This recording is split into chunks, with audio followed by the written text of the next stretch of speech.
নমস্কাৰ প্ৰিয় দৰ্শক, আজি ৰমেন নামৰ এজন ছাত্ৰৰ কথা ক'ম, শুনিবচোন। ৰমেন এজন মহাবিদ্যালয়ৰ ছাত্ৰ। তাৰ এটা ডাঙৰ সপোন আছিল, এজন জনপ্ৰিয় লেখক হোৱা। কিন্তু তেওঁৰ নিজৰ লেখা নিজৰে ভাল লগা নাছিল। কেতিয়াবা মনে মনে ভাবে, মানুহে যদি হাঁহে কি হ'ব। এদিন তেওঁৰ শিক্ষকজনে ক'লে, নিজৰ ওপৰত বিশ্বাস ৰাখা। পোনপ্ৰথমতে কোনো কথাই পৰিপূৰ্ণ নহয়, কিন্তু যি চেষ্টা কৰি যায় তেওঁহে সফল হয়। এই কথাষাৰ ৰমেনৰ মনত থাকি গ'ল। তেওঁ ভাবিলে, নিজৰ ওপৰত বিশ্বাস ৰাখিব লাগিব।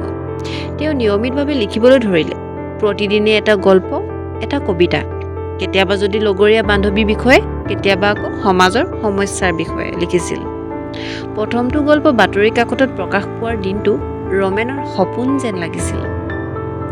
কিন্তু ৰমেনে জানিছিল, নিজৰ ভুল চিনাক্ত নকৰিলে উন্নতি হ'ব নোৱাৰে।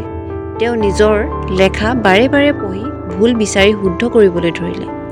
আনকি তেওঁৰ এগৰাকী অভিজ্ঞ সম্পাদকৰ পৰাও পৰামৰ্শ ল'লে। কিছু বছৰৰ কষ্টৰ পিছত তেওঁৰ প্ৰথমখন কিতাপ প্ৰকাশ পাইছিল।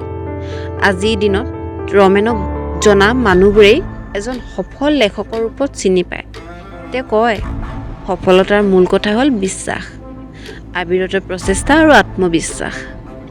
প্ৰিয় দৰ্শক, আজি এই কাহিনীটোৰ পৰা এইটোৱে শিকিলোঁ যে মানুহৰ যদি নিজৰ ওপৰত বিশ্বাস, অবিৰত প্ৰচেষ্টা আৰু আত্মবিশ্বাস থাকে, তেনে সকলো কথা সম্ভৱ কৰি তুলিব পৰা যায়। ধন্যবাদ।